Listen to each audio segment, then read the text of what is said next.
ಅಜ್ಞಾನತಿಮಿರಾಂಧಸ್ಯ ಜ್ಞಾನಾಂಜನಶಲಾಕಯ ಚಕ್ಷುರ್ ಉನ್ಮೀಲಿತಂ ಯೇನ ತಸ್ಮೈ ಶ್ರೀ ಗುರವೇ ನಮಃ. ನಮಸ್ಕಾರ ಪ್ರಿಯ ಮಿತ್ರರೇ, ನಾನು ನಿಮ್ಮ ರಮ್ಯಶ್ರೀ. ನನ್ನ ಚಾನೆಲ್ ರಮ್ಯಾ ಜ್ಯೋತಿಷಕ್ಕೆ ಹಾರ್ದಿಕ ಸ್ವಾಗತ. ದೇವತೆಗಳ ಗುರುವಾದ ಬೃಹಸ್ಪತಿಯು ಮೇ 14ನೇ ತಾರೀಕು ಮಿಥುನ ರಾಶಿಗೆ ಪ್ರವೇಶ ಮಾಡಿದ್ದಾನೆ. ಈ ಗುರುಗ್ರಹವು ಧನುರ್ರಾಶಿ ಹಾಗೂ ಮೀನ ರಾಶಿಯ ಅಧಿಪತಿಯಾಗಿ ಇನ್ನೊಂದು ಕೋನದ ರಾಶಿ ಅಂದ್ರೆ ಮಿಥುನ ರಾಶಿಗೆ ಪ್ರವೇಶ ಮಾಡಲಿದ್ದಾನೆ ಅಥವಾ ಮಾಡಿದ್ದಾನೆ ಇವತ್ತು ಮೇ 14ನೇ ತಾರೀಕು. ಸೊ ಇಂಥ ಸಮಯದಲ್ಲಿ ಈ ಗುರುಗ್ರಹ ಬೃಹಸ್ಪತಿಯು ಇಡೀ ಭೂಮಂಡಲದ ಮೇಲೆ ಯಾವ ತರಹದ ಶುಭಾನುಶುಭ ಅಥವಾ ಫಲಗಳನ್ನ ಕೊಡಬಹುದು ಅನ್ನೋದನ್ನ ನಾವು ಹಿಂದಿನ ವಿಡಿಯೋ ಮೇದಿನಿ ಜ್ಯೋತಿಷ್ಯದಲ್ಲಿ ನಾವು ನೋಡಿದ್ವಿ. ಈಗ ಈ ವಿಡಿಯೋದಲ್ಲಿ ನಾನು ಮೇಷದಿಂದ ಕರ್ಕಾಟಕ ರಾಶಿಯವರಿಗೆ ಯಾವ ತರಹದ ಫಲಾನುಫಲಗಳನ್ನ ಕೊಡ್ತಾನೆ ಅನ್ನೋದನ್ನ ನೋಡೋಣ ಬನ್ನಿ. ಇದೇ ಸಂಚಾರ, ಇದೇ ಗೋಚಾರದ ಪ್ರೆಡಿಕ್ಷನ್ಸ್ ನಾನು ಆಂಗ್ಲ ಭಾಷೆಯಲ್ಲೂ ಸಹ ಮಾಡಿದ್ದೇನೆ. ಅದು ನನ್ನ ಚಾನೆಲ್ ನಲ್ಲಿದೆ, ನೀವು ಅದನ್ನ ನೋಡಿ ನೀವು ಅದನ್ನ ವೀಕ್ಷಿಸಬಹುದು. ಈ ವಿಡಿಯೋದಲ್ಲಿ ನಾನು ಕನ್ನಡದಲ್ಲಿ ಮಾಡ್ತಾ ಇರ್ತೇನೆ. ಸೊ ಹಾಗಾಗಿ ಮೇಷದಿಂದ ಕರ್ಕಾಟಕ ರಾಶಿಯವರಿಗೆ ಈ ವಿಡಿಯೋದಲ್ಲಿ ಸಿಗುತ್ತೆ, ಹಾಗೂ ಮುಂದಿನ 2 ಸೆಟ್ ಆಫ್ ರಾಶಿಸ್ನ ಸಹ ನಾನು ಕವರ್ ಮಾಡ್ತೇನೆ. ಮೊದಲಿಗೆ ಈಗ ನಾವು ಮೇಷರಾಶಿಯ ಬಗ್ಗೆ ನೋಡೋಣ ಬನ್ನಿ. ಮೇಷರಾಶಿಯವರಿಗೆ ಯಾವ ತರದ ಫಲಾನುಫಲಗಳನ್ನ ನೀವು ಅಪೇಕ್ಷಿಸಬಹುದು ಅಂತ. ನಿಮ್ಮ ರಾಶಿ ಅಥವಾ ಲಗ್ನ ಮೇಷವಾಗಿದ್ರೆ ನೀವು ಮೇಷರಾಶಿಯ ಈ ಒಂದು ಪ್ರೆಡಿಕ್ಷನ್ಸ್ ನ ನೀವು ಕನ್ಸಿಡರ್ ಮಾಡಬಹುದು. ಮೇಷರಾಶಿ ಅಂದ್ರೆ ನಿಮ್ಮ ಜನ್ಮ ನಕ್ಷತ್ರ ಅಶ್ವಿನಿ ನಕ್ಷತ್ರ, ಭರಣಿ ನಕ್ಷತ್ರ ಹಾಗೂ ಕೃತಿಕಾ ನಕ್ಷತ್ರದ ಮೊದಲನೇ ಪಾದವಾಗಿದ್ರೆ ನಿಮ್ಮದು ಮೇಷರಾಶಿ. ಲಗ್ನ ಒಂದು ನಿಮ್ಮ ಜನ್ಮ ಸಮಯ ಆಧಾರಿತವಾದದ್ದು. ನಿಮ್ಮ ಜನ್ಮ ಕುಂಡ್ಲಿಯಲ್ಲಿ ಎಲ್ಲಿ ಲಗ್ನ ಅಂತ ಬರ್ದಿರುತ್ತೋ ಅಥವಾ 2 ಗೀಟ್ ಹಾಕಿರ್ತಾರಲ್ಲ ಅದು ನಿಮ್ಮ ಲಗ್ನ. ಸೊ ಅದು ಮೇಷವಾಗಿದ್ದು ಮೊದಲನೇ ರಾಶಿ ಆಗಿದ್ದರೆ ಅವಾಗ ನಿಮಗೆ ಈ ಪ್ರೆಡಿಕ್ಷನ್ಸ್ ಅನ್ವಯವಾಗುತ್ತೆ. ಸೊ ನೀವು ರಾಶಿಯಿಂದಲೂ ನೋಡಿ, ಲಗ್ನದಿಂದಲೂ ನೋಡಿ, ನಿಮಗೆ ಯಾವುದು ಜಾಸ್ತಿ ಸ್ಟ್ರಾಂಗ್ ಆಗಿರುತ್ತೆ, ಯಾವುದು ಜಾಸ್ತಿ ಮುಖ್ಯವಾಗಿರುತ್ತೋ ಅದರ ಫಲಗಳು ಜಾಸ್ತಿ ನಿಮಗೆ ಅನ್ವಯಿಸುತ್ತೆ. ಆದ್ರೆ ಅದರಷ್ಟಲ್ಲದೆ ನಿಮಗೆ ಈಗ ಸಕ್ರಿಯವಾಗಿ ನಡೀತಾ ಇರುವಂತಹ ದಶೆ ಅಂತರ್ದಶೆಯ ಫಲಾನುಫಲಗಳು ಮೊದಲಿಗೆ ಪ್ರಾಮುಖ್ಯತೆಯನ್ನು ವಹಿಸುತ್ತೆ.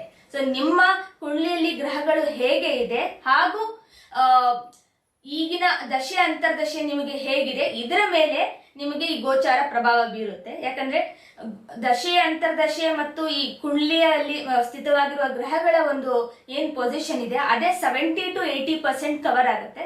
ಮಿಕ್ಕ 20 to 30% ಮಾತ್ರ ಈ ಗೋಚಾರದ ಫಲಗಳನ್ನ ನಾವು ಅನ್ವಯವಾಗುತ್ತೆ ಅಂತ ಹೇಳ್ಬೋದು. ಈಗ ಮೇಷರಾಶಿ ಮೇಷ ಲಗ್ನದವರಿಗೆ ನಿಮ್ಮ ಕುಂಡ್ಲಿಯಲ್ಲಿ ಗುರುಗ್ರಹವು ಒಂದು ಒಳ್ಳೆಯ ಸ್ಥಿತಿಯಲ್ಲಿ, ಒಂದು ಒಳ್ಳೆಯ ರಾಶಿಯಲ್ಲಿ ಸ್ಥಿತವಾಗಿದ್ರೆ ಹಾಗೂ ಗುರುಗ್ರಹವು ಒಂದು ಬಲಯುತವಾಗೂ ಇದ್ರೆ, ಮತ್ತೆ ಈಗ ನಿಮಗೆ ಸಕ್ರಿಯವಾಗಿ ನಡೆಯುತ್ತಿರುವಂತಹ ದಶೆ ಅಂತರ್ದಶೆ ಸಹ ಒಂದು ಒಳ್ಳೆಯದಾಗಿದ್ರೆ ನಿಮಗೆ ಈ ಗೋಚಾರ ಒಂದು ಉತ್ತಮ ಫಲಗಳನ್ನ ಕೊಡುತ್ತೆ.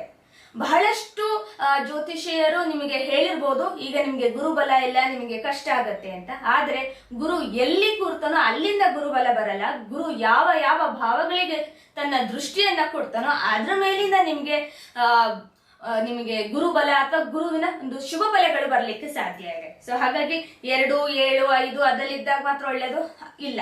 ಅದು ಹಿಂದಿನ ಕಾಲದಲ್ಲಿ ಇದ್ದಂತಹ ಸಮಾಜದ ಪರಿಸ್ಥಿತಿಗೆ ಅನುಗುಣವಾಗಿ ಅದು ಫಾರ್ಮೇಶನ್ ಆಗಿತ್ತು. ಬಟ್ ಇವತ್ತಿನ ಯುಗಕ್ಕೆ, ಇವತ್ತಿನ ಕಾಲದ ಘಟ್ಟಕ್ಕೆ ಅದರ ಒಂದು ರೂಪುರೇಷೆ ಸಹ ಬದಲಾಗಿದೆ. ಸೊ ಹಾಗಾಗಿ ನಿಮಗೆ ಗುರುವಿನ ಸಂಚಾರ 3ನೇ ಮನೆಯಲ್ಲಿ ಆಗ್ತಿದೆ. ಮೇಷರಾಶಿ ಅಥವಾ ಮೇಷ ಲಗ್ನದಿಂದ ಮಿಥುನ ರಾಶಿ ಬಂದು 3ನೇ ರಾಶಿ ಆಗೋದ್ರಿಂದ ನಿಮಗೆ 3ನೇ ಭಾವದಲ್ಲಿ, 3ನೇ ರಾಶಿಯಲ್ಲಿ ಈ ಒಂದು ಸಂಚಾರ ಆಗ್ತಾ ಇರೋದ್ರಿಂದ ನಿಮಗೆ ಈ ಗುರುಗ್ರಹವು 7ನೇ ಮನೆ, 9ನೇ ಮನೆ ಹಾಗೂ 11ನೇ ಮನೆಯನ್ನ ವೀಕ್ಷಿಸ್ತಾನೆ. ಸೊ ಗುರುಗ್ರಹಕ್ಕೆ 5, 7, 9 ಈ 3 ಆಸ್ಪೆಕ್ಟ್ ಇರುತ್ತೆ. ಮತ್ತೆ ನೀವು ಪರದೆ ಮೇಲೆ ನೋಡ್ತಿರೋ ಹಾಗೆ ಗುರುಗ್ರಹದ ದೃಷ್ಟಿ ಯಾವ್ಯಾವ ರಾಶಿ ಮೇಲೆ ಬೀಳ್ತಾ ಇದೆ ಅಂತ ನಾನು ಹಾಕಿದ್ದೇನೆ. ಸೊ ಅಲ್ಲಿ ನಿಮ್ಮ ರಾಶಿಯಿಂದ ನೀವು ಆ ರಾಶಿಯವರೆಗೆ ಕೌಂಟ್ ಮಾಡಿದ್ರೆ ನಿಮಗೆ ಗೊತ್ತಾಗತ್ತೆ ನಿಮ್ಮ 7, 9, 11 ಈ 3 ಮನೆಗಳ ಮೇಲೆ ದೃಷ್ಟಿ ಪ್ರಭಾವ ಬೀರ್ತಾ ಇದ್ದಾನೆ. ಮತ್ತು ಗುರುಗ್ರಹವು ಮೊದಲಿಗೆ ಸ್ಥಿತನಾಗಿರುವಂತಹ ರಾಶಿ ಮಿಥುನ ರಾಶಿಯಲ್ಲಿ ಏನೇನ್ ಫಲಗಳನ್ನ ಕೊಡ್ಬೋದು ಅಂತ ನೋಡೋಣ ಬನ್ನಿ. ನೀವು ಸಾಕಷ್ಟು ವರ್ಷಗಳಿಂದ, ಅದರಲ್ಲೂ 2-3 ವರ್ಷಗಳಿಂದ ತುಂಬಾ ಪ್ರಯತ್ನ ಪಡ್ತಿರ್ಬೋದು ಯಾವ್ದಾರ ಒಂದು ಕೆಲಸವನ್ನ ಮಾಡ್ಲಿಕ್ಕೆ, ಅಥವಾ ಎಷ್ಟೋ ಕೆಲಸಗಳು ನಿಮ್ಗೆ ಒಂದು ಅರ್ಧ ಹಂತಕ್ಕೆ ಬಂದು ನಿಂತು ಹೋಗಿರ್ಬೋದು. ಇಂಥ ಸಮಯದಲ್ಲಿ ಈ ಗುರುಗ್ರಹದ ಒಂದು ಏನು ಪ್ರಭಾವ ಇದೆಯೋ ಅದು ನಿಮಗೆ ಅಮೃತದ ರೀತಿ ಇರುತ್ತೆ. ಸೊ ಎಷ್ಟೋ ಜನ 3ನೇ ಮನೆ ಬಂದು ಪರಾಕ್ರಮ ಸ್ಥಾನ, ಹಾಗೂ 3ನೇ ಮನೆ ಬಂದು ಸ್ವಪ್ರಯತ್ನದಿಂದ ಏನಾದ್ರು ಮಾಡುವಂತಹ ಒಂದು ಶಕ್ತಿಯನ್ನು ಕೊಡುವ ಸ್ಥಾನ. ಸೊ ಇಂತಹ ಸ್ಥಾನಕ್ಕೆ ಬಂದಾಗ ಕ್ರೂರ ಗ್ರಹಗಳು ಬಂದ್ರೆ ಬಹಳ ಒಳ್ಳೆಯದು ಅಂತ ಹೇಳ್ತೀವಿ, ಆದ್ರೆ ಶುಭ ಗ್ರಹಗಳು ಬಂದ್ರೆ ಒಳ್ಳೆಯದಲ್ಲ ಅಂತ ಹೇಳುತ್ತೆ ನಮ್ಮ ಶಾಸ್ತ್ರ ಗ್ರಂಥಗಳು. ಆದ್ರೆ ಇವತ್ತಿನ ಕಾಲಘಟ್ಟಕ್ಕೆ ಗುರುಗ್ರಹವು 3ನೇ ಮನೆಗೆ ಬಂದಾಗ ಅದು ಡೈರೆಕ್ಟ್ 9ನೇ ಮನೆಯನ್ನ ನೋಡುತ್ತೆ. ಸೊ ಹಾಗಾಗಿ 3ನೇ ಮನೆಯಲ್ಲಿ ನೀವು ಎಷ್ಟು ಕಷ್ಟಪಟ್ಟು ಕೆಲಸ ಮಾಡಿ ಸಾಕಷ್ಟು ಪ್ರಯತ್ನ ಪಟ್ಟಿರ್ತೀರೋ ಅದರ ಒಂದು ಏನು ಫಲಗಳಿರುತ್ತೋ ಅದನ್ನ ಗುರುಗ್ರಹವು ಕೊಡ್ಲಿಕ್ಕೆ ಶುರು ಮಾಡುತ್ತೆ. ಸೊ ಗುರುಗ್ರಹ ಅತ್ಯಂತ ಶುಭ ಗ್ರಹವಾಗಿರೋದ್ರಿಂದ ಹಾಗೂ ನಿಮ್ಮ ರಾಶಿಗೆ ಭಾಗ್ಯಾಧಿಪತಿಯೂ ಆಗೋದ್ರಿಂದ ನಿಮಗೆ ಈ ಸಮಯದಲ್ಲಿ ಅದೃಷ್ಟ ಕುಲಾಯಿಸೋದು ಗ್ಯಾರಂಟಿ.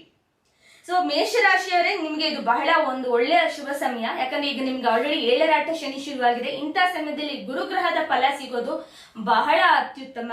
ಸೊ ನೀವ್ ಏನಾದ್ರೂ ಈ ಕೃತಕ ಬುದ್ಧಿಮತ್ತೆ, artificial intelligence, data analysis, data analytics, ಮತ್ತೆ ಅಥವಾ ಈ ಸೋಷಿಯಲ್ ಮೀಡಿಯಾ, ಡಿಜಿಟಲ್ ಮಾರ್ಕೆಟಿಂಗು, ಅಥವಾ ಏನಾದ್ರು ಒಂದು ಆನ್ಲೈನ್ ಒಂದು ಏನು ಇದೆಯೋ ಆ ಪ್ಲಾಟ್ಫಾರ್ಮ್ ನಲ್ಲಿ ಏನಾದ್ರು ನೀವು ಕೆಲಸ ಮಾಡ್ತಿದ್ರೆ, computer science, IT, information technology, ಈ ತರದ ಒಂದು ಆಧುನಿಕ ತಂತ್ರಜ್ಞಾನದಲ್ಲಿ ನೀವು ನಿಮ್ಮನ್ನ ತೊಡಗಿಸ್ಕೊಂಡಿದ್ದೇ ಆದ್ರೆ ಈ ಸಮಯ ನಿಮ್ಗೆ ಬಹಳ ಅತ್ಯುತ್ತಮ ಅಂತ ಹೇಳ್ಬೋದು.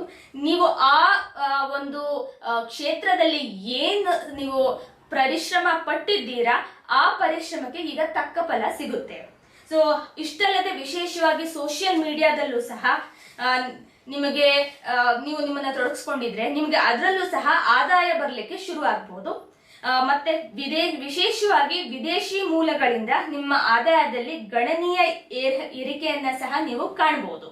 ಯಾಕಂದ್ರೆ ಗುರುಗ್ರಹವು 3ನೇ ಮನೆಯಲ್ಲಿದ್ದು 9, 11ನ ನೋಡೋದ್ರಿಂದ, ಹಾಗೂ ಗುರುಗ್ರಹದ ರಾಶಿ ಆದಂತಹ ಮೀನ ರಾಶಿಯಲ್ಲಿ ಶನಿಯು ಸ್ಥಿತನಾಗಿರೋದ್ರಿಂದ, ಯಾಕಂದ್ರೆ ಶನಿ ನಿಮ್ಮ 11ನೇ ಮನೆಯ ಕಾರಕ.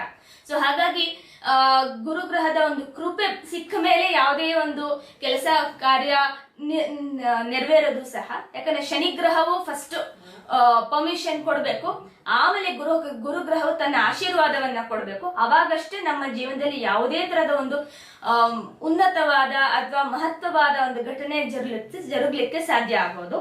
ಸೊ ನಿಮ್ಮ ಕಿರಿಯ ಸಹೋದರ ಸಹೋದರಿಯರೊಂದಿಗೆ ಸಂಬಂಧದಲ್ಲಿ ಸುಧಾರಣೆಯೂ ಸಹ ಕಾಣಬಹುದು. ಯಾಕಂದ್ರೆ ಗುರುಗ್ರಹ 3ನೇ ಮನೆಯಲ್ಲಿ ಇರೋದ್ರಿಂದ 3ನೇ ಮನೆ ಬಂದು ಚಿಕ್ಕ ಅಥವಾ ಕಿರಿಯ ಸಹೋದರ ಸಹೋದರಿಯರನ್ನ ತೋರಿಸುತ್ತೆ. 11ನೇ ಮನೆ ಬಂದು ಎಲ್ಡರ್ ಸಿಬ್ಲಿಂಗ್ಸ್ ಅಥವಾ ಹಿರಿಯ ಸಹೋದರ ಸಹೋದರಿಯರು, ಅಣ್ಣ ಅಕ್ಕ ಹತ್ರ. ಇದು 3ನೇ ಮನೆ ಒಂದು ತಂಗಿ ತಮ್ಮ ಅಂತವ್ರನ್ನ ತೋರಿಸುತ್ತೆ.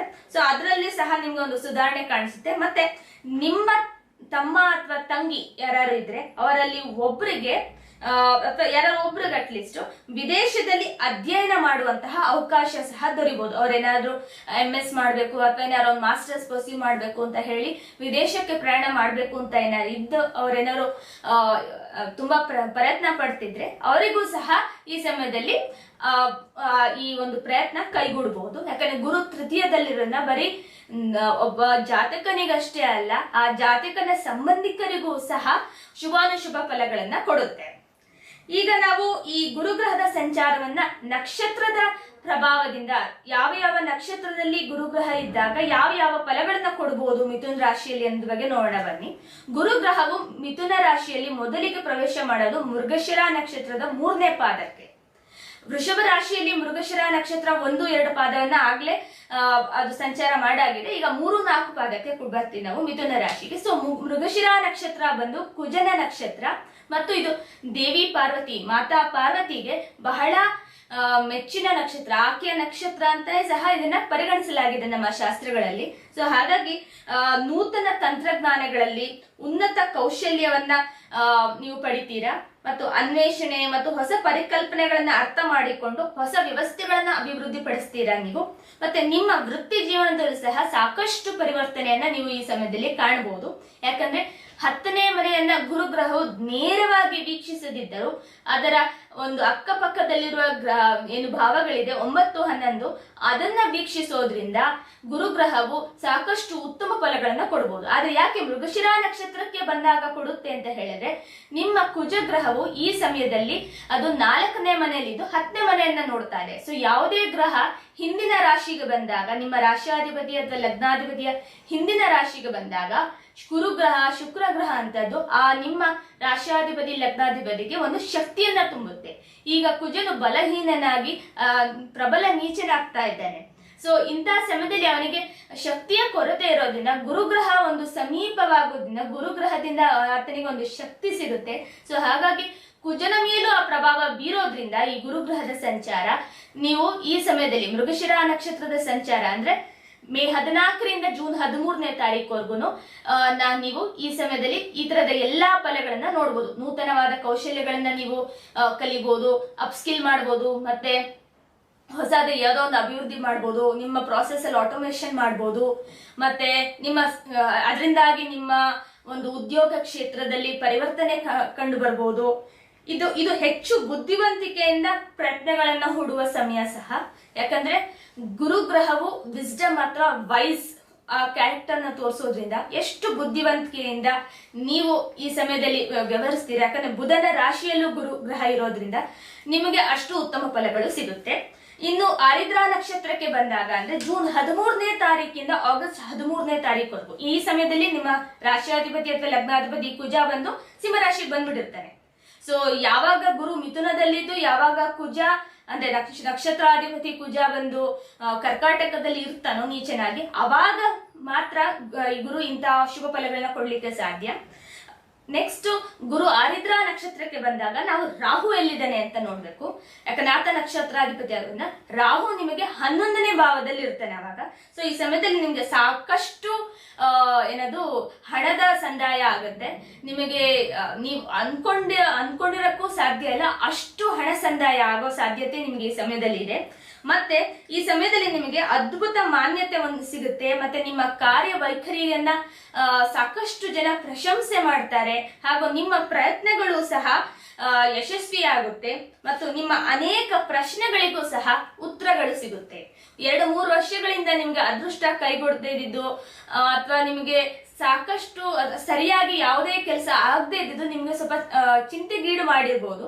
ಆದ್ರೆ ಈ ಸಮಯದಲ್ಲಿ ನಿಮ್ಗೆ ಅದೆಲ್ಲವೂ ಸಹ ಒಂದು ಸುಸೂತ್ರವಾಗಿ ನಡೀತಾ ಹೋಗುತ್ತೆ. ಮತ್ತೆ ಈ ಜೂನ್ 13ರಿಂದ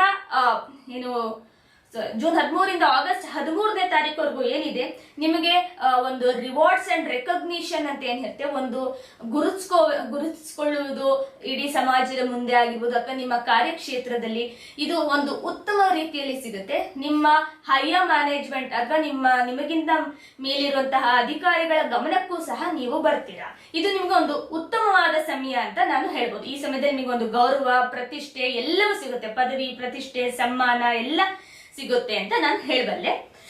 ಪುನರ್ವಸು ನಕ್ಷತ್ರಕ್ಕೆ ಗುರು ಆಗಸ್ಟ್ 13ನೇ ತಾರೀಕು ಬರ್ತಾನೆ. ಪುನರ್ವಸು ನಕ್ಷತ್ರ ಆತನದೇ ನಕ್ಷತ್ರ ಮತ್ತು 3 ಪಾದದಲ್ಲಿ ಮಾತ್ರ ಸಂಚರಿಸೋದು. ಯಾಕಂದ್ರೆ 3 ಪಾದ ಮಾತ್ರ ಮಿಥುನ್ ರಾಶಿಯಲ್ಲಿ ಇರೋದು. ಸೊ ಆಗಸ್ಟ್ 13ನೇ ತಾರೀಕಿಂದ ಅಕ್ಟೋಬರ್ 18 ಎಲ್ಲಿವರೆಗೂ ಮಿಥುನ್ ರಾಶಿಯಲ್ಲಿ ಗುರು ಸಂಚಾರ ಮಾಡ್ತಾನೋ ಅಲ್ಲಿವರೆಗೂ ಗುರುಗ್ರಹದ ಒಂದು ಫಲಗಳು ಆಧ್ಯಾತ್ಮಿಕವಾಗಿ ಹಾಗೂ ದೈವಿಕವಾಗಿ ಬಹಳ ಉತ್ತಮವಾಗಿರುತ್ತೆ. ಯಾಕಂದ್ರೆ 3ನೇ ಮನೆಯಲ್ಲಿದ್ದು ಅದು 9, 11 ನೋಡೋದ್ರಿಂದ ಏನಾಗುತ್ತೆ ಈ ಸಮಯದಲ್ಲಿ ಇದು ಪರಿವರ್ತನೆಯ ಸಮಯ. ಹೊಸ ವಿಷಯಗಳು ನಿಮಗಾಗಿ ಕಾದಿವೆ ಈ ಸಮಯದಲ್ಲಿ. ಸೊ ಆಧ್ಯಾತ್ಮಿಕವಾಗಿ ನೀವು ತೊಡಗಿಸ್ಕೋಬೇಕು ಅಂತ ಇದ್ರೆ, ನೀವು ಜ್ಯೋತಿಷವನ್ನ ಕಲಿಬೇಕು ಅಂತ ಇದ್ರೆ ಇದು ಬಹಳ ಉತ್ತಮ ಸಮಯ. ಸೊ ಇಷ್ಟು ಬಂದು ಮೇಷರಾಶಿಯ ಫಲಗಳು ನಕ್ಷತ್ರದ ಪ್ರಕಾರವಾಗಿ. ಈಗ ನಾವು ದೃಷ್ಟಿಯ ಪ್ರಕಾರ ನೋಡ್ಲಿಕ್ಕೆ ಹೋದ್ರೆ 5ನೇ ದೃಷ್ಟಿಯಿಂದ ಅದು 7ನೇ ಮನೆಯನ್ನು ನೋಡ್ತಿರೋದ್ರಿಂದ ಸಂಭಾವಿತರಿಗೆ ನಿಮ್ಮ ದಶೆ ಅಂತರ್ದಶೆ ಅನುಕೂಲವಾಗಿದ್ರೆ, ನಿಮ್ಮ ಕುಂಡಲಿಯಲ್ಲಿ ಅದರ ಒಂದು ಯೋಗವಿದ್ರೆ ಈ ಸಮಯದಲ್ಲಿ ವೈವಾಹಿಕ ಸಂಬಂಧಗಳು ಏರ್ಪಡಬಹುದು. ಆದ್ರೆ ಹಾಗೆ ಆಗುತ್ತೆ ಅನ್ನೋದನ್ನ ನಾನು ಹೇಳಲಿಕ್ಕೆ ಆಗಲ್ಲ. ಯಾಕಂದ್ರೆ ಯಾಕಂದ್ರೆ ಇದು ಟೈಮ್ ಪೀರಿಯಡ್ ಕೂಡ ತುಂಬಾ ಕಡಿಮೆ ಇರೋದ್ರಿಂದ. ಮತ್ತೆ 7ನೇ ದೃಷ್ಟಿಯಿಂದ ನಿಮ್ಮ 9ನೇ ಮನೆಯನ್ನು ನೋಡೋದ್ರಿಂದ ಭಾಗ್ಯೋದಯವಾಗುತ್ತೆ. ಭಾಗ್ಯವು ನಿಮ್ಮ ಪರವಾಗಿರುತ್ತೆ. ನಿಮ್ಗೆ ಅದೃಷ್ಟ ಕೈ ಹಿಡಿಯುತ್ತೆ ಈ ಸಮಯದಲ್ಲಿ. ಮತ್ತು 9ನೇ ದೃಷ್ಟಿ ನಿಮ್ಮ 11ನೇ ಮನೆಗೆ ಬೀಳ್ತಾ ಇರೋದ್ರಿಂದ, ಅಂದ್ರೆ ಲಾಭ ಸ್ಥಾನಕ್ಕೆ ಅಥವಾ ಪ್ರೊಫೆಷನಲ್ ಇನ್ಕಮ್ ಹೌಸ್ಗೆ ಬೀಳ್ತಾ ಇರೋದ್ರಿಂದ ನೀವು ಈ ಸಮಯದಲ್ಲಿ ಉದ್ಯೋಗವನ್ನ ನೀವು ಚೇಂಜ್ ಮಾಡಿದ್ರೆ ಒಳ್ಳೆಯ ಒಂದು ಪ್ಯಾಕೇಜ್ ಅಥವಾ ಒಳ್ಳೆಯ ಒಂದು ಹೈಕ್ ಸಿಗ್ಬೋದು. CTC ಅಂತ ಹೇಳ್ತೀವಿ ನಾವು, ಅದು ನಿಮಗೆ ಒಂದು ಉತ್ತಮ ರೀತಿಯಲ್ಲಿ ಈ ಸಮಯದಲ್ಲಿ ಸಿಗ್ಬೋದು. ನಿಮ್ಗೆ ಒಂದು ಉತ್ತಮ ಅವಕಾಶಗಳು ಸಹ ನಿಮ್ಮನ್ನ ಹುಡ್ಕೊಂಡು ಬರುತ್ತೆ. ಯಾಕಂದ್ರೆ 3ನೇ ಮನೆ ಬಂದು ಪರಾಕ್ರಮ ಸ್ಥಾನ, it's a house of talent. ನಿಮ್ಮ ಕೌಶಲ್ಯವನ್ನ ಸಹ ತೋರಿಸೋದ್ರಿಂದ ನೀವು ಪ್ರಯತ್ನ ಪಟ್ಟು ಏನಾದ್ರು ಮಾಡಿದ್ರೆ ನಿಮ್ಗೆ ಅದರಲ್ಲೂ ಸಹ ಯಶಸ್ಸು ಸಿಗ್ಬೋದು. ಮತ್ತೆ ಇಷ್ಟೆಲ್ಲ ನಿಮ್ಮ ಆದಾಯದ ಮೂಲಗಳು ಸಹ ವಿಸ್ತರಿಸುತ್ತೆ. ಒಂದೇ ಸೋರ್ಸ್ ಆಫ್ ಇನ್ಕಮ್ ಇದೆ, 2, 3 ಶುರು ಆಗ್ಬೋದು. ಯಾಕಂದ್ರೆ ಗುರುಗ್ರಹದ ದೃಷ್ಟಿ ಎಲ್ಲಿ ಬೀಳುತ್ತೆ, ಅದರಲ್ಲೂ 9ನೇ ದೃಷ್ಟಿಯಲ್ಲಂತೂ ಸಾಕಷ್ಟು ಅಮೃತ ಇದೆ ಅಂತ ಹೇಳ್ತೀವಿ. ಮತ್ತೆ ಆ ಜಾಗದಲ್ಲಿ ರಾಹು ಸ್ಥಿತನಾಗಿರೋದ್ರಿಂದ ರಾಹುವಿನ ಮೇಲೆ ಗುರು ಪ್ರಭಾವ ಬಿದ್ದಾಗ ಖಂಡಿತ ರಾಹು ನಿಮಗೆ ಗುರು ರಾಹುವಿನ ಈ ಒಂದು ಮ್ಯೂಚುವಲ್ ಆಸ್ಪೆಕ್ಟ್ ಅಂತ ಏನಾಗುತ್ತೆ, ಅದರಿಂದಾಗಿ ನಿಮ್ಗೆ ಸಾಕಷ್ಟು ಉತ್ತಮವಾದ ಫಲಗಳನ್ನ ನೀವು ನಿರೀಕ್ಷಿಸಬಹುದು. ಇಷ್ಟು ಬಂದು ಮೇಷರಾಶಿ ಮೇಷ ಲಗ್ನದವರಿಗೆ ಫಲಗಳು ಆಗಿತ್ತು. ಅವರು ಹೆಚ್ಚಾಗಿ ಏನು ಅಂತ ಹೇಳಿದ್ರೆ ಆರೋಗ್ಯದ ಬಗ್ಗೆ ಸ್ವಲ್ಪ ಗಮನ ಕೊಡ್ಬೇಕಾಗತ್ತೆ. ಅದು ಬಿಟ್ಟು ಅವ್ರಿಗೆ ಅಷ್ಟು ಇನ್ಯಾವ ಸಮಸ್ಯೆಗಳು ಕಾಡುವಂತಹ ಸಾಧ್ಯತೆ ಅಥವಾ ಅಷ್ಟಿಲ್ಲ. ಯಾಕಂದ್ರೆ ಶನಿ ಗ್ರಹದ ದೃಷ್ಟಿ 6ನೇ ಮನೆಯಲ್ಲಿರೋದ್ರಿಂದ ಆರೋಗ್ಯ ಒಂದೇ ಅವರು ನೋಡ್ಕೋಬೇಕಾಗತ್ತೆ. ಈಗ ಮುಂದೆ ನಾವು ವೃಷಭ ರಾಶಿ ವೃಷಭ ಲಗ್ನಕ್ಕೆ ಹೋಗೋಣ ಬನ್ನಿ. ವೃಷಭ ರಾಶಿಯವರೇ, ನಿಮ್ಮ ಉಳಿತಾಯದಲ್ಲಿ ಈ ಸಮಯದಲ್ಲಿ ಹೆಚ್ಚಳ ಆಗುತ್ತೆ.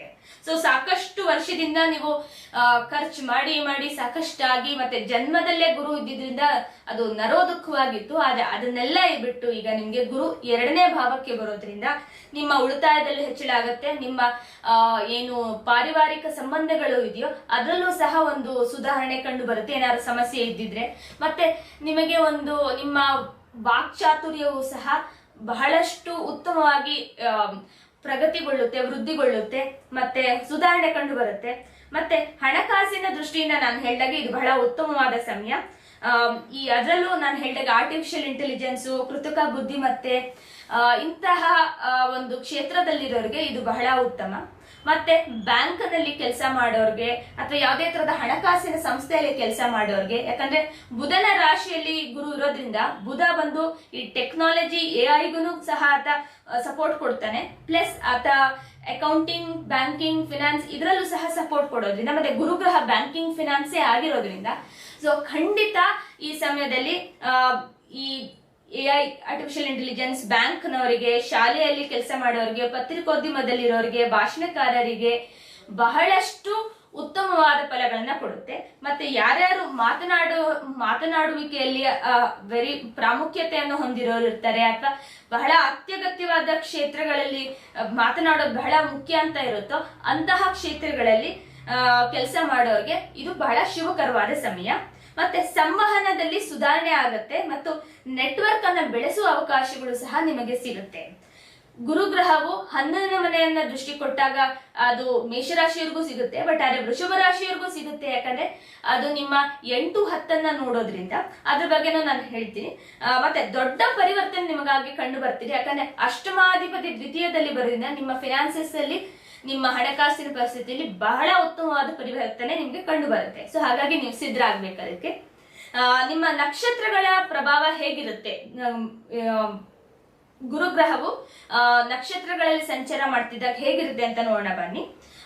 ಮೊದಲಿಗೆ ಮೃಗಶಿರ ನಕ್ಷತ್ರ 3, 4 ಪಾದದಲ್ಲಿದ್ದಾಗ ಖರ್ಚುಗಳನ್ನ ನೀವು ಕಡಿಮೆ ಮಾಡಿ ಉಳಿತಾಯದ ಹೊಸ ವಿಧಾನಗಳನ್ನ ನೀವು ಅನ್ವೇಷಣೆ ಮಾಡ್ಲಿಕ್ಕೆ ಶುರು ಮಾಡ್ತೀರಾ. ಸೊ ಇಷ್ಟು ವರ್ಷ ಏನು ಗುರುಗ್ರಹದಿಂದಾಗಿ ಅಥವಾ ಬೇರೆ ಗ್ರಹಗಳ ದೃಷ್ಟಿಯಿಂದಾಗಿ ಸಾಕಷ್ಟು ಖರ್ಚಾಗ್ತಿತ್ತು, ಅದೆಲ್ಲ ಕಡಿಮೆ ಮಾಡಿ ನೀವು ಆದಾಯ ಮೂಲಗಳು ಹೆಚ್ಚುತ್ತಾ ಇರೋದ್ರಿಂದ ಆದಷ್ಟು ಸೇವಿಂಗ್ಸ್ ಮಾಡ್ಲಿಕ್ಕೆ ನೀವು ಸಾಕಷ್ಟು ಫೋಕಸ್ ಅಥವಾ ಒಂದು ಧ್ಯಾನವನ್ನ ಕೊಡ್ತೀರಾ ಆ ಕಡೆಗೆ. ಮತ್ತು ಆ ಮೃಗಶಿರ ನಕ್ಷತ್ರ ಈ ಸಂಚಾರದಲ್ಲಿ ಅಂದ್ರೆ ಮೇ 14ರಿಂದ ಜೂನ್ 13ನೇ ತಾರೀಕಿನ ಸಮಯದಲ್ಲಿ ನೀವು ನಿಮ್ಮ ಪರಿವಾರದ ಜೊತೆ ಒಂದು ಅತ್ಯಮೂಲ್ಯವಾದ ಸಮಯವನ್ನು ಸಹ ನೀವು ಕಳಿತೀರಾ. ಮತ್ತು ನಿಮಗೆ ಒಂದು ಸಂತೋಷ, ಸುಖ ಇದೆಲ್ಲದರ ಒಂದು ಏನು ಕಡಿಮೆ ಅಂತ ಅನಿಸ್ತಿತ್ತು ಕೆಲವು ವರ್ಷಗಳಿಂದ, ಅದರಲ್ಲೂ ಸಹ ಈಗ ಪೂರ್ತಿ ಆಗುತ್ತೆ. ಮತ್ತೆ ಯಾವುದೇ ತರಹದ ಸಮಸ್ಯೆಗಳು ಈ ಸಮಯದಲ್ಲಿ ಬರೋದಿಲ್ಲ. ಗುರುಗ್ರಹವು ನಿಮ್ಮ 6ನೇ ಮನೆಯನ್ನ ನೋಡೋದ್ರಿಂದ ಮತ್ತೆ 2ನೇ ಮನೆಯಲ್ಲಿ ಇರೋದ್ರಿಂದ ಸೊ ನಿಮಗೆ ಏನಾದ್ರೂ ಕಾಯಿಲೆಯಿಂದ ನೀವು ನಿವಾರಣೆ ಆಗ್ಬೇಕು ಅಂತ ಇದ್ರು ಈ ಸಮಯದಲ್ಲಿ ಅದು ಆಗ್ತದೆ. ಯಾಕಂದ್ರೆ 2ನೇ ಮನೆ ಇವನ್ ಆಹಾರಕ್ಕೆ ಅಥವಾ ಏನಾದ್ರೂ ಈ ಮೆಡಿಸಿನ್ ಸೇವನೆ ಮಾಡ್ಲಿಕ್ಕೂ ಸಹ ನಾವು ನೋಡ್ತೇವೆ. ಪ್ಲಸ್ ಈಗ ಏನಾಗುತ್ತೆ ಅಂದ್ರೆ ಮೃಗಶಿರ ನಕ್ಷತ್ರದಲ್ಲಿ ಇರೋದ್ರಿಂದ ಕುಜನ ಒಂದು ನೋಡಿದ್ರೆ 3ನೇ ಮನೆಯಲ್ಲಿ ನೀವು ಬಹಳಷ್ಟು ಪರಾಕ್ರಮಿ ಆಗಿರ್ತೀರಾ. ಈ ಸಮಯದಲ್ಲಿ ಯಾವುದೇ ಕೆಲಸನ ಮಾಡ್ಬೇಕು ಅಂದ್ರೆ ಒಂದು ಹುಮ್ಮಸ್ಸಿನಿಂದ, ಒಂದು ಬಹಳ ಚಾತುರ್ಯದಿಂದ ಮಾಡ್ಲಿಕ್ಕೆ ಇಚ್ಛೆ ಪಡ್ತೀರಾ. ಮತ್ತೆ ಕುಜಗ್ರಹವು ನಿಮ್ಮ ಲಗ್ನಕ್ಕೆ ಸಪ್ತಮಾಧಿಪತಿ ಹಾಗೂ ದ್ವಾದಶಾಧಿಪತಿ. ಸೊ ನಿಮ್ಗೆ ವಿದೇಶ ಪ್ರಯಾಣ ಏನಾದ್ರೂ ನೀವು ಮಾಡ್ಬೇಕು ಅಂತ ಇದ್ರೆ ಈ ಸಮಯದಲ್ಲಿ ಒಂದು ಶಾರ್ಟ್ ಟ್ರಾವೆಲ್ ಅಂತ ಆಗಬಹುದು. ಮತ್ತೆ ನೀವು ನಿಮಗೂ ಸಹ ಈ ಸಮಯದಲ್ಲಿ ವಿವಾಹಕ್ಕೆ ಪ್ರಯತ್ನ ಪಟ್ರೆ ಈ ಸಮಯದಲ್ಲಿ ಒಂದು ತಕ್ಕ ಮಟ್ಟಿಗೆ ಇದು ಫಲಗೂಡಬಹುದು ಅಂತಾನು ನಾನು ಹೇಳ್ತೇನೆ ಮೃಗಶಿರ ನಕ್ಷತ್ರದಲ್ಲಿ ಇದ್ದಾಗ. ಬಟ್ ಆದ್ರೆ ಮೇನ್ ಆಗಿ ನಿಮ್ಗೆ ಯಾಕಂದ್ರೆ ಮೇನ್ ಆಗಿ ನೋಡ್ಲಿಕ್ಕೆ ಹೋದ್ರೆ ಹಣಕಾಸಿನ ವಿಷಯದಲ್ಲಿ ಈ ಟೈಮ್ ಬಹಳ ಉತ್ತಮವಾಗಿರುತ್ತೆ. ನೆಕ್ಸ್ಟ್ ಆರಿದ್ರಾ ನಕ್ಷತ್ರಕ್ಕೆ ಗುರುಗ್ರಹವು ಪ್ರವೇಶ ಮಾಡಿದಾಗ ಅಂದ್ರೆ ಜೂನ್ 13ನೇ ತಾರೀಕಿನ ಆಗಸ್ಟ್ 13ನೇ ತಾರೀಕುವರೆಗೂ ಆವಾಗ ಹೂಡಿಕೆಗಳಿಂದ ಲಾಭ ಆಗುತ್ತೆ, ಮತ್ತೆ ಉಳಿತಾಯದಲ್ಲಿ ಹೆಚ್ಚಳ ಆಗುತ್ತೆ. ಸೊ ಹಿಂದೆ ಏನು ನೀವು ಹೂಡಿಕೆಗಳನ್ನ ಮಾಡಿದ್ರು ಅದರಿಂದ ನಿಮ್ಗೆ ಸಾಕಷ್ಟು ಲಾಭ ಉಂಟಾಗುತ್ತೆ. ಮತ್ತೆ ಅದರ ರಿಲೇಟೆಡ್ ಉಳಿತಾಯದಲ್ಲೂ ಅದರ ರಿಲೇಟೆಡ್ ಇದ್ರಲ್ಲೂ ಸಹ ನಿಮ್ಗೆ ಎಷ್ಟು ಆಗ್ಬೋದು ಅಷ್ಟು ಉಳಿತಾಯವನ್ನ ನೀವು ಮಾಡಬಹುದು. ಸೊ ಹಣಕಾಸಿನ ರೀತಿಯಿಂದ ಈ ಗುರುಗ್ರಹದ ಸಂಚಾರ ನಿಮ್ಗೆ ಬಹಳ ಉತ್ತಮ ಅಂತ ಹೇಳ್ಬೋದು. ಇನ್ನು ಕೊನೆಯ ನಕ್ಷತ್ರವಾದ ಪುನರ್ವಸು ನಕ್ಷತ್ರಕ್ಕೆ ಗುರುಗ್ರಹದ ಪ್ರವೇಶ ಆದಾಗ ಆಗಸ್ಟ್ 13ನೇ ತಾರೀಕಿಂದ ಅಕ್ಟೋಬರ್ 18ನೇ ತಾರೀಕುವರೆಗೂ ಈ ಸಮಯದಲ್ಲಿ ನಿಮ್ಮ ನೆಟ್ವರ್ಕ್ ಆಗುತ್ತೆ. ನೀವು ಸಾಕಷ್ಟು ಜನಗಳ ಪರಿಚಯ ಪಡಿತೀರಾ. ಮತ್ತೆ ನಿಮ್ಮ ಸೋಷಿಯಲ್ ಸ್ಟ್ಯಾಂಡಿಂಗ್ ಅಂತ ಏನಿದೆ ಅದು ಸಹ ಒಂದು ವೃದ್ಧಿಗೊಳ್ಳಿಕ್ಕೆ ಶುರು ಆಗುತ್ತೆ.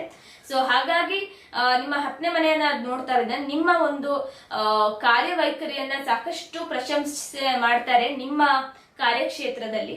ಹಾಗೂ ಅಷ್ಟಮಾಧಿಪತಿ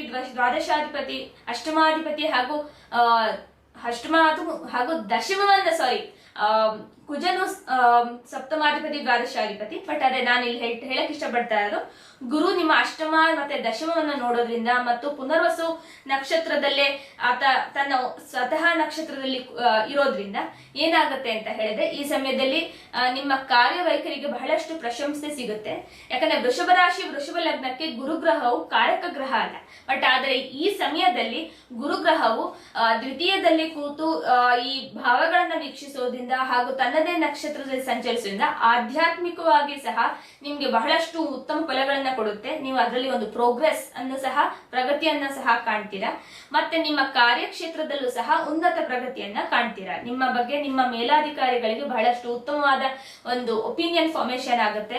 ಮತ್ತೆ ನಿಮಗೆ ಇದು ನಿಮ್ಮ ಪ್ರಮೋಷನ್ ಅಥವಾ ನಿಮ್ಮ ಏನು ಮುಂದಿನ ಲೆವೆಲ್ಗೆ ಬಡ್ತಿ ಏನಿದೆ ಅದಕ್ಕೂ ಸಹ ನೀವು ಸಂಭಾವಿತರಾಗಿದ್ದರೆ ನಿಮ್ಮ ಕುಂಡ್ಲಿಯಲ್ಲಿ ಅದಕ್ಕೆ ಒಂದು 10ನೇ ಮನೆ ದಶಮ ಒಂದು ಬಹಳಷ್ಟು ಸ್ಟ್ರಾಂಗ್ ಆಗಿದ್ರೆ ನಿಮಗೆ ಇದು ಸಿಗಬಹುದು ಈ ಸಮಯದಲ್ಲಿ. ಇಷ್ಟು ನಕ್ಷತ್ರದ ರೀತಿಯ ಪ್ರಭಾವವಾಗಿತ್ತು. ಈಗ ದೃಷ್ಟಿಯ ಪ್ರಕಾರ ನೋಡ್ಲಿಕ್ಕೆ ಹೋದ್ರೆ 5ನೇ ದೃಷ್ಟಿ ಬಂದು 6ನೇ ಮನೆಗೆ ಬೀಳ್ತಾ ಇರೋದ್ರಿಂದ ಆರೋಗ್ಯ ಉತ್ತಮವಾಗಿರುತ್ತೆ. ಅದೇ ಸಮಯದಲ್ಲಿ ಒಂದು ಕುಜಗ್ರಹವು ನಿಮ್ಮ 6ನೇ ಮನೆ ನೋಡ್ತಾ ಇರೋದ್ರಿಂದ ನೀವು ಸಾಲ ಹುಡುಕ್ತಾ ಇದ್ರೆ ದೊರೀಬಹುದು. ಮತ್ತೆ ಶತ್ರುಗಳು ಕಡಿಮೆ ಆಗ್ತಾರೆ. ಮತ್ತೆ ಅಥವಾ ಅವರ ಪ್ರಭಾವದಿಂದ ನೀವು ದೂರ ಸರಿತೀರಾ. ಮತ್ತೆ ನಿಮ್ಗೆ ಅಷ್ಟಾಗಿ ಯಾವ ಶತ್ರುಗಳು ಉಳ್ಕೊಳ್ಳೋದಿಲ್ಲ ನಿಮ್ಗೆ. ಸೊ ಹಾಗಾಗಿ ವೃಷಭ ರಾಶಿ ವೃಷಭ ಲಗ್ನವರಿಗೆ ಅದರ ಶತ್ರು ಬಾಧೆ ಕಾಡ್ತಿದ್ರೆ ಮತ್ತೆ ಯಾವ್ದಾದ್ರು ಒಂದು ಲೋನ್ ತಗೋಬೇಕು ಅಂತಿದ್ರೆ, ಮನೆ ಕಟ್ಸ್ಬೇಕು, ಲೋನ್ ತಗೋಬೇಕು ಅಂತಿದ್ರೆ ಈ ಸಮಯದಲ್ಲಿ ಖಂಡಿತ ಆಗ್ಲಿಕ್ಕೆ ಸಾಧ್ಯ ಇದೆ. ಮತ್ತೆ 7ನೇ ದೃಷ್ಟಿಯಿಂದ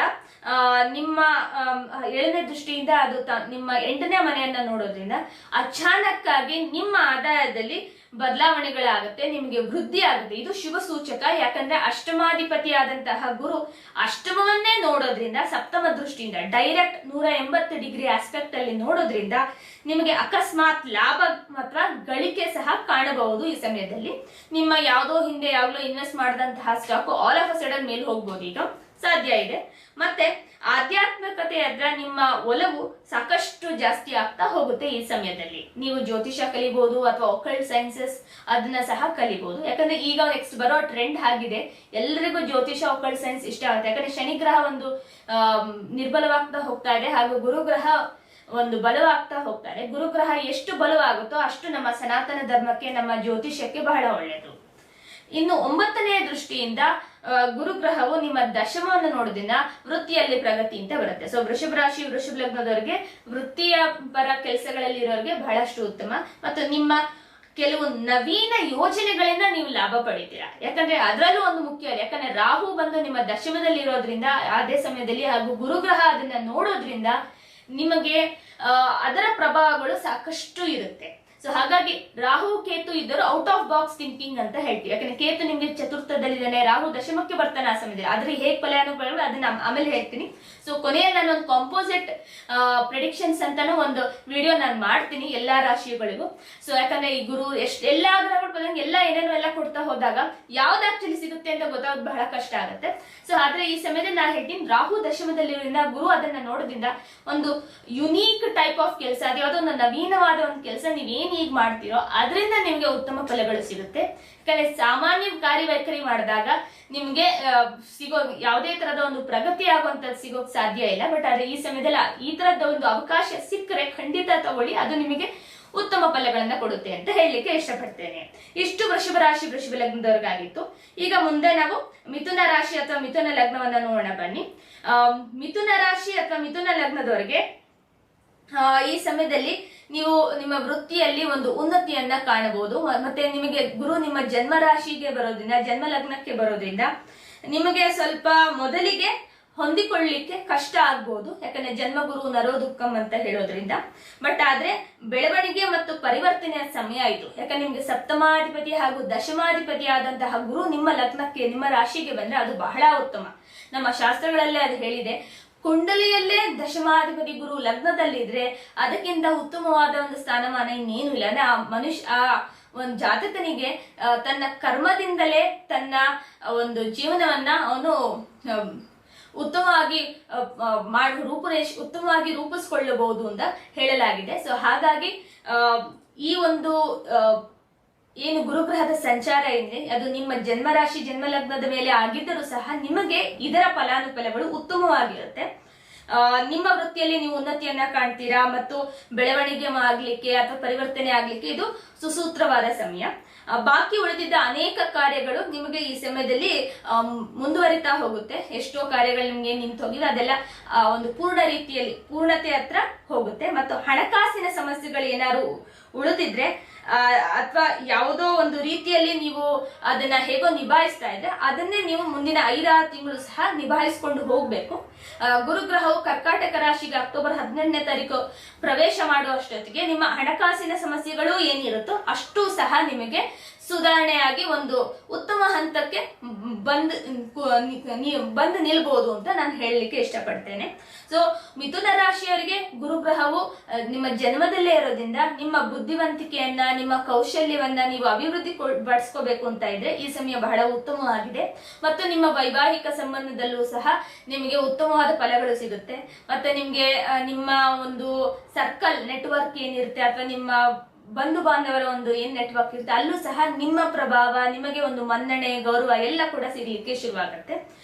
ಕಾರ್ಯಕ್ಷೇತ್ರದಲ್ಲೂ ಸಹ ನಿಮ್ಮ ಒಂದು ವಿಸಿಬಿಲಿಟಿ ಏನಿದೆ ಅದು ಜಾಸ್ತಿ ಆಗುತ್ತೆ. ಈಗ ನಾವು ನಕ್ಷತ್ರಗಳ ಪ್ರಭಾವದಿಂದ ಗುರುಗ್ರಹದ ಒಂದು ಈ ಸಂಚಾರ ಏನ್ ಕೊಡುತ್ತೆ ಅಂತ ನೋಡೋಣ ಬನ್ನಿ. ಗುರುಗ್ರಹವು ಮೃಗಶಿರ ನಕ್ಷತ್ರಕ್ಕೆ ಬಂದಾಗ 3-4ನೇ ಪಾದಕ್ಕೆ ಬಂದಾಗ ಅದು ನಿಮ್ಮ ಜನ್ಮ ನಕ್ಷತ್ರವೇ ಆಗಿದ್ರೆ ನೀವು ಸಾಕಷ್ಟು ಅಕಸ್ಮಾತ್ ಬದಲಾವಣೆಗಳನ್ನ ನೋಡ್ಲಿಕ್ಕೆ ನೀವು ಶುರು ಮಾಡ್ತೀರಾ. ಅದಕ್ಕೆ ನೀವು ಹೊಂದ್ಕೊಳ್ಳಿಕ್ಕೆ ನಿಮ್ಗೆ ಕಷ್ಟ ಆಗ್ಬೋದು ಸ್ಟಾರ್ಟಿಂಗ್ ಅಲ್ಲಿ. ಬಟ್ ಆದ್ರೆ ಹೋಗ್ತಿದ್ದ ಹಾಗೇನೆ ಕೆಲಸ ಮತ್ತು ಜೀವನದ ನಡುವೆ ಒಂದು ಸಮತೋಲನವನ್ನ ಸಹ ನೀವು ಸಾಧಿಸಕ್ಕೆ ಕಷ್ಟ ಪಡ್ತೀರಾ. ಬಟ್ ಆದ್ರೆ ಅದನ್ನ ನೀವು ಮಾಡ್ಕೋತೀರಾ. ಅಂದ್ರೆ ವರ್ಕ್ ಲೈಫ್ ಬ್ಯಾಲೆನ್ಸ್ ಏನಿದೆ ಅದು ನಿಮಗೆ ಸ್ವಲ್ಪ ಈ ಟೈಮಲ್ಲಿ ಕಷ್ಟ ಆಗುತ್ತೆ. ಬಟ್ ಆದ್ರೆ ಕುಜಗ್ರಹವು ನಿಮಗೆ ಷಷ್ಠಾಧಿಪತಿ ಆಗಿದ್ರು ದ್ವಿತೀಯದಲ್ಲಿದ್ದು ಅದು ನಿಮ್ಮ ಪಂಚಮವನ್ನ ನೋಡೋದ್ರಿಂದ ನಿಮ್ಮ ಒಂದು ವಿಲ್ ಪವರ್ ಇಂದ ನೀವು ಅದನ್ನ ಹೇಗೋ ಸರಿದೂಗಿಸ್ಕೊಂಡು ಹೋಗ್ತೀರಾ. ಸೊ ನೀವು ಇಚ್ಛೆ ಪಟ್ಟರೆ ಈ ಸಮಯದಲ್ಲಿ ನೀವು ಒಂದು ಉತ್ತಮವಾದ ಒಂದು ಡಿಸಿಪ್ಲಿನ್, ರೊಟೀನ್ ಎಲ್ಲವನ್ನ ಸಹ ಮಾಡ್ಬೋದು. ಮತ್ತೆ ನಿಮಗೆ ಮುಂಚೆ ಇದ್ದಂತಹ ಒಂದು ಮೈಂಡ್ ಸೆಟ್ ಏನಿರುತ್ತೆ ಅದು ಈ ಸಮಯದಲ್ಲಿ ಇರಲ್ಲ. ನೀವು ಸಾಕಷ್ಟು ಯೋಚನೆ ಮಾಡಿ ನಿರ್ಧಾರ ತಗೊಳ್ಳಿಕ್ಕೆ ಶುರು ಮಾಡ್ತೀರಾ. ಮತ್ತೆ ಯಾವುದೇ ಒಂದು ವಿಷಯವನ್ನ ಅಲ್ಲಗಳೆಯೋಕೆ ಹೋಗೋದಿಲ್ಲ. ಮತ್ತೆ ಗುರುಗ್ರಹ ನಿಮ್ಮ ಜನ್ಮದಲ್ಲೇ ಇರೋದ್ರಿಂದ ಮತ್ತೆ ಮೃಗಶಿರ ನಕ್ಷತ್ರದಿಂದ ಅದು ಮೃಗಶಿರ ಆದ್ರಿಂದ ಸೊ ನೀವು ಆದಷ್ಟು ಇದ್ರ ಬಗ್ಗೆ ನಿಮ್ಮ ಫೋಕಸ್ ಇರುತ್ತೆ. ಇನ್ನೆಷ್ಟು ಉತ್ತಮವಾಗಿ ಮಾಡ್ಬೋದು ಅಥವಾ ಇನ್ನೆಷ್ಟು ಹೈಲೈಟ್ ಆಗುವಾಗ ಮಾಡ್ಬೋದು ಅನ್ನೋದನ್ನ ನೀವು ಸಾಕಷ್ಟು ನೋಡ್ಲಿಕ್ಕೆ ಶುರು ಮಾಡ್ತೀರಾ.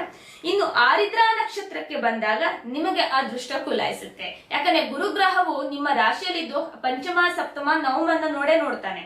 ಆದ್ರೆ ಈ ಆರಿದ್ರ ನಕ್ಷತ್ರ ಬಂದು ರಾಹುವಿನ ನಕ್ಷತ್ರವೇ ಆಗಿರೋದ್ರಿಂದ ಜೂನ್ 13ನೇ ತಾರೀಕಿಂದ ಆಗಸ್ಟ್ 13ನೇ ತಾರೀಕುವರೆಗೂ ಗುರುಗ್ರಹದ ಸಂಚಾರ ಈ ರಾಹುವಿನ ನಕ್ಷತ್ರದಲ್ಲಿ ಆದಾಗ ರಾಹುವಿನ ಫಲಗಳನ್ನ ಸಹ ಗುರುಗ್ರಹ ಕೊಡ್ಲಿಕ್ಕೆ ಶುರು ಮಾಡುತ್ತೆ. ಸೊ ಆರಿದ್ರ ನಕ್ಷತ್ರ ಬಂದು ನಿಮಗೆ ಒಂದು ಜನ್ಮ ನಕ್ಷತ್ರ, ಇಲ್ಲ ದ್ವಿತೀಯ ಸಂಪತ್ತಾರೆ ಆಗುತ್ತೆ, ಇಲ್ಲ ಮಿತ್ರ ತಾರೆ ಆಗುತ್ತೆ ಮಿಥುನ್ ರಾಶಿಯಲ್ಲಿ ಹುಟ್ಟಿದವರಿಗೆ. ಸೊ ಹಾಗಾಗಿ ಎಲ್ಲಾ ರೀತಿ ಒಳ್ಳೆಯದೇ ಆದ್ರಿಂದ ನಿಮಗೆ ಹಣಕಾಸಿನ ಸಮಸ್ಯೆಗಳು ಸಾಕಷ್ಟು ನಿಮಗೆ ನಿವಾರಿಸುತ್ತೆ ಈ ಸಮಯದಲ್ಲಿ. ಈ ಸಮಯದಲ್ಲಿ ನೀವು ಎಷ್ಟೋ ಹಣಕಾಸಿನ ಏನು ನಿಮ್ಗೆ ತಾಪತ್ರ ಆಯ್ತು ಅದೆಲ್ಲ ಒಂದಾಗಿ ಕ್ಲಿಯರ್ ಆಗ್ತಾ ಹೋಗುತ್ತೆ ನಿಮ್ಗೆ. ಮತ್ತೆ ಉಳಿತಾಯವನ್ನ ಸಹ ನೀವು ಮಾಡ್ಲಿಕ್ಕೆ ಶುರು ಮಾಡ್ತೀರಾ ಈ ಸಮಯದಲ್ಲಿ. ನಿಮ್ಮ ಹಿಂದಿನ ಯಾವುದೋ ಒಂದು ಹೂಡಿಕೆಗಳು ನಿಮ್ಗೆ ಅಚಾನಕ್ ಆಗಿ ನಿಮ್ಗೆ ಅದೃಷ್ಟ ಕುಲಾಯಿಸಿ ಒಳ್ಳೆಯ ಒಂದು ಗಳಿಕೆಯನ್ನ ಕೊಡ್ಬೋದು, ಅಥವಾ ನಿಮ್ಮ ಗಳಿಕೆಯಲ್ಲಿ ಏರಿಕೆಯೂ ಸಹ ಆಗಬಹುದು. ಮತ್ತೆ ಇದೇ ಸಮಯದಲ್ಲಿ ನೀವು ಒಂದು ಲಾಂಗ್ ಡಿಸ್ಟೆನ್ಸ್ ಟ್ರಾವೆಲ್ ಅಂತ ಸಹ ಮಾಡ್ಬೋದು. ಅಂದ್ರೆ ವಿದೇಶ ಪ್ರಯಾಣ ಅಂತಲ್ಲ, ಈ ಸಮಯದಲ್ಲಿ ಒಂದು ದೂರ ಪ್ರಯಾಣಗಳನ್ನ ನೀವು ನಿಮ್ಮ ಪರಿವಾರದವ್ರ ಜೊತೆ ಮಾಡಬಹುದು. ಪ್ಲಸ್ ಇದೇ ಸಮಯದಲ್ಲಿ ಒಂದು ನಿರಾಳತೆ ಸಿಗುತ್ತೆ, ಮತ್ತೆ ನಿಮ್ಮ ವೃತ್ತಿಯಲ್ಲಿ ಪ್ರಗತಿಯೂ ಸಿಗುತ್ತೆ, ಮತ್ತೆ ನಿಮ್ಮ ಮೇಲಾಧಿಕಾರಿಗಳು ನಿಮ್ಮನ್ನ ಪ್ರಶಂಸೆ ಮಾಡ್ತಾರೆ. ಸೊ ಹಾಗಾಗಿ ಆರಿದ್ರ ನಕ್ಷತ್ರದ ಈ ಒಂದು ಸಂಚಾರ ಗುರುಗ್ರಹದ್ದು ಜೂನ್ 13ನೇ ತಾರೀಕಿಂದ ಆಗಸ್ಟ್ 13 ಬಹಳ ಉತ್ತಮವಾಗಿರುತ್ತೆ ಮಿಥುನ ರಾಶಿಯ ಮಿಥುನ ಲಗ್ನದವರಿಗೆ ಅಂತ ನಾನು ಹೇಳಬಲ್ಲೆ. ನೆಕ್ಸ್ಟ್ ಪುನರ್ವಸು ನಕ್ಷತ್ರಕ್ಕೆ ಆಗಸ್ಟ್ 13ರಿಂದ ಅಕ್ಟೋಬರ್ 18ರವರೆಗೂ ಸಂಚಾರ ಮಾಡ್ತಾನೆ ಗುರುಗ್ರಹ.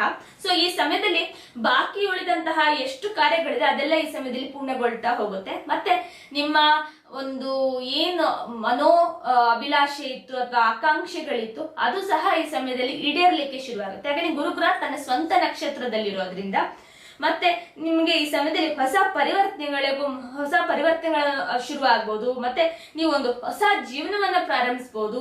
ಯಾಕಂದ್ರೆ ಸಪ್ತಮಕ್ಕೂ ಈ ಗುರುಗ್ರಹ ನೋಡೋದ್ರಿಂದ, ಯಾಕಂದ್ರೆ ತನ್ನದೇ ನಕ್ಷತ್ರ ಆದ್ರಿಂದ ಸಪ್ತಮ ಭಾವ ದಶಮದ ಒಂದು ಫಲಗಳನ್ನ ಜಾಸ್ತಿ ಗುರುಗ್ರಹ ಕೊಡ್ಲಿಕ್ಕೆ ಶುರು ಮಾಡ್ತಾನೆ. ಸೊ ಈ ಸಮಯದಲ್ಲಿ ನೀವು ಕಾರ್ಯಕ್ಷೇತ್ರದಲ್ಲೂ ಸಹ ಉನ್ನತ ಪ್ರಗತಿಯನ್ನ ನೀವು ಕಾಣಬಹುದು.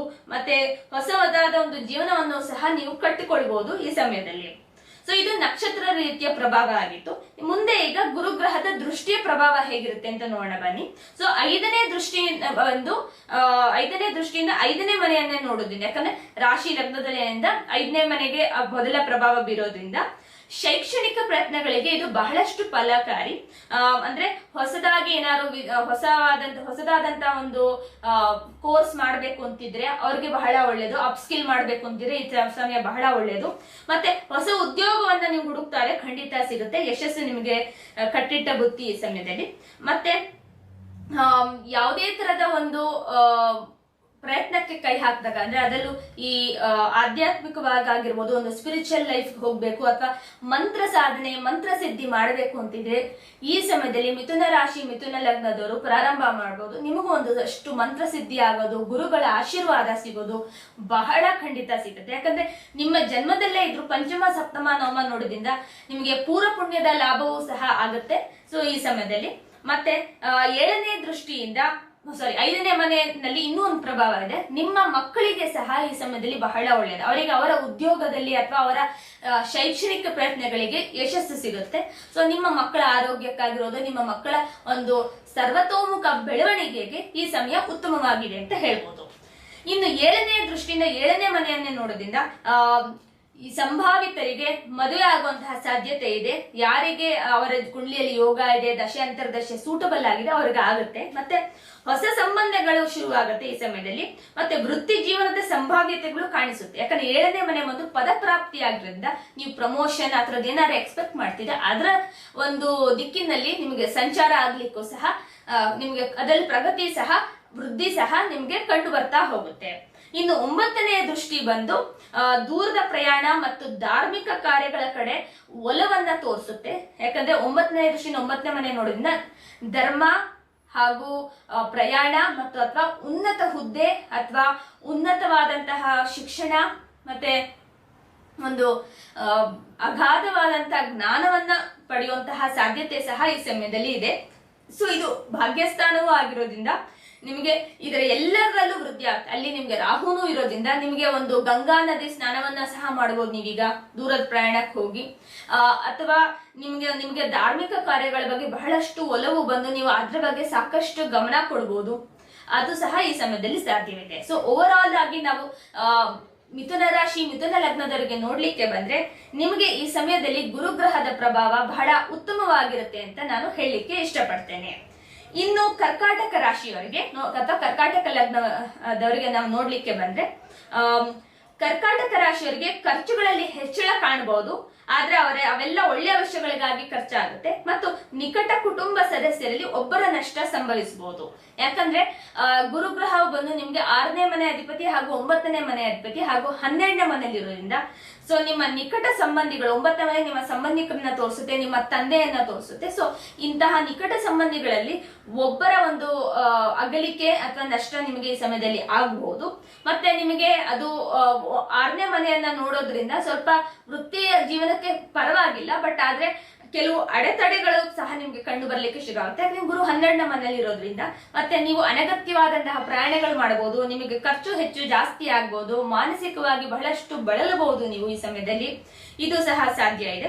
ಆದ್ರೆ ಖರ್ಚು ಹೆಚ್ಚು ಅಂದ್ರೂ ನಾನು ಹೇಳಿದಾಗ ಎಲ್ಲ ಒಳ್ಳೆಯ ಕೆಲಸಕ್ಕೆ ಆಗುತ್ತೆ. ಯಾಕಂದ್ರೆ ಗುರು 12ನೇ ಮನೆಯಲ್ಲಿ ಇದ್ದಾಗ ಧಾರ್ಮಿಕ ಕಾರ್ಯಗಳಿಗೆ ಸಾಕಷ್ಟು ಖರ್ಚಾಗತ್ತೆ ಅಂತ ಬರುತ್ತೆ. ಮತ್ತೆ ಎಲ್ಲಾ ವಿಷಯಗಳಲ್ಲೂ ಸಹ ನಿಮ್ಗೆ ನಿಧಾನ ಪ್ರಗತಿಯು ನಿರಾಸೆಗೆ ಕಾರಣವಾಗುತ್ತೆ. ಮತ್ತೆ ದೂರದ ಪ್ರಯಾಣಗಳು ಬಹಳಷ್ಟು ಜಾಸ್ತಿ ಆಗುವಂತಹ ಸಾಧ್ಯತೆ ಇದೆ ನಿಮಗೆ. ಇನ್ನು ನಕ್ಷತ್ರದ ಪ್ರಕಾರ ಏನು ಗುರುಗ್ರಹದ ಪ್ರಭಾವ ಕರ್ಕಾಟಕ ರಾಶಿಯವರಿಗೆ ಇರುತ್ತೆ ಅಂತ ನೋಡ್ಲಿಕ್ಕೆ ಬಂದ್ರೆ ನಾವು ಮೃಗಶಿರ ನಕ್ಷತ್ರದಲ್ಲಿ ಅಂದ್ರೆ ಮೇ 14ರಿಂದ ಜೂನ್ 13ನೇ ತಾರೀಕುವರೆಗೂ ಅನವಶ್ಯಕವಾದಂತಹ ಖರ್ಚುಗಳು ಶುರುವಾಗುತ್ತೆ, ಅನವಶ್ಯಕವಾದಂತಹ ಪ್ರಯಾಣಗಳಿರುತ್ತೆ, ಮತ್ತೆ ಬಹಳಷ್ಟು ನಿರಾಸೆ ಆಗುವಂತಹ ಸಾಧ್ಯತೆ ಸಹ ಈ ಮೃಗಶಿರ ನಕ್ಷತ್ರದ ಸಂಚಾರದಲ್ಲಿ ನಿಮಗೆ ಕಂಡು ಬರುತ್ತೆ.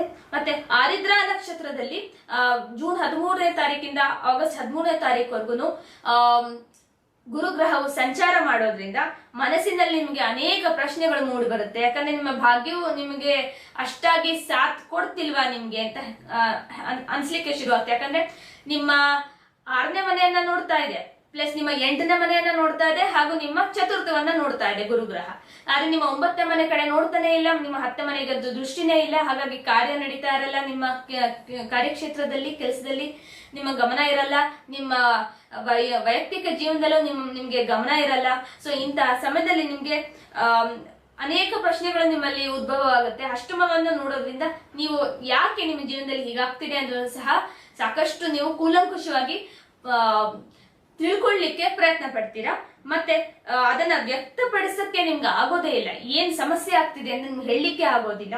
ಮತ್ತೆ ಜೀವನದ ಎಲ್ಲಾ ಕ್ಷೇತ್ರಗಳಲ್ಲೂ ನಿಧಾನ ಪ್ರಗತಿ ನಿಮ್ಗೆ ಕಂಡು ಬರ್ತಾ ಶುರುವಾಗುತ್ತೆ. ಸೊ ಇದರಿಂದಾಗಿ ನಿಮ್ಗೆ ಒಂದ್ ಸ್ವಲ್ಪ ನಿರಾಸೆ ಆಗೋದು ಬಹಳಷ್ಟು ಸಾಧ್ಯತೆ ಇದೆ. ಮತ್ತೆ ಪುನರ್ವಸು ನಕ್ಷತ್ರದಲ್ಲಿ ಗುರುಗ್ರಹವು ಸಂಚಾರ ಮಾಡುತ್ತಿರ್ಬೇಕಾದ್ರೆ ಅಂದ್ರೆ ವೃತ್ತಿಯಲ್ಲಿ ನಿಮ್ಮ ಬದಲಾವಣೆ ಈ ಸಮಯದಲ್ಲಿ ನಿರೀಕ್ಷಿತ. ಅಂದ್ರೆ ಆಗಸ್ಟ್ 13ನೇ ತಾರೀಕಿನಿಂದ ಅಕ್ಟೋಬರ್ 18ನೇ ತಾರೀಕುವರೆಗೂ ನಿಮ್ಮ ವೃತ್ತಿಯಲ್ಲಿ ಬದಲಾವಣೆ ಆಗುವಂತಹ ಸಾಧ್ಯತೆ ಇದೆ. ನೀವು ಈ ಸಮಯದಲ್ಲಿ ಏನಾದ್ರು ಕೆಲಸ ಚೇಂಜ್ ಮಾಡ್ಬೇಕು ಅಂತಿದ್ರೆ ಅಥವಾ ನೀವು ಯಾವ್ದೋ ಹೊಸ ಉದ್ಯೋಗಕ್ಕೆ ಹೋಗ್ಬೇಕು ಅಥವಾ ಟ್ರಾನ್ಸ್ಫರ್ ತಗೋಬೇಕು ಅಂತ ಇದ್ರೆ ಈ ಪಬ್ಲಿಕ್ ಸೆಕ್ಟರ್ದ ಸರ್ಕಾರಿ ನೌಕರಿಯಲ್ಲಿರೋರಿಗೆ ಈ ಸಮಯ ಬಹಳ ಉತ್ತಮವಾಗಿದೆ. ಸೊ ನಕ್ಷತ್ರದ ಪ್ರಕಾರವಾಗಿ ನೋಡಿ ಕರ್ಕಾಟಕ ರಾಶಿಯವರಿಗೆ ಸ್ವಲ್ಪ ನೀರಸ ಒಂದು ಫಲಗಳನ್ನ ನಾವು ನೋಡಬಹುದು. ಇನ್ನು ದೃಷ್ಟಿಯ ಪ್ರಕಾರ ನೋಡ ಬನ್ನಿ. 5ನೇ ದೃಷ್ಟಿ ಬಂದು 5ನೇ ಮನೆಗೆ ಬರೋದ್ರಿಂದ ದೀರ್ಘಾವಧಿ ಹೂಡಿಕೆಗಳಿಂದ ಬಹಳ ಉತ್ತಮ ಫಲಗಳನ್ನ ನೀವು ನಿರೀಕ್ಷಿಸಬಹುದು. ಹೊಸ ವಾಹನವನ್ನ ಖರೀದಿಸಬಹುದು. 7ನೇ ದೃಷ್ಟಿಯಿಂದ 7ನೇ ಮನೆ ನೋಡೋದ್ರಿಂದ ಸಾಲವನ್ನ ನಿರೀಕ್ಷಿಸುತ್ತಿದ್ರೆ ಸಹಾಯ ನಿಮಗೆ ಸಿಗಬಹುದು.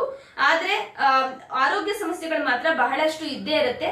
ಮತ್ತೆ ಪರಿಹಾರವಾದ್ರೂ ನಿಮಗೆ ಒಂಥರ ತಲೆನೋವು ಏನಾದ್ರು ಇದ್ದೇ ಇರುತ್ತೆ. ಉತ್ತಮ ಆರೋಗ್ಯ ನಿಮ್ಗೆ ನಿಧಾನಗತಿಯಲ್ಲಿ ಬರ್ಲಿಕ್ಕೆ ಸಾಧ್ಯತೆ ಇದೆ.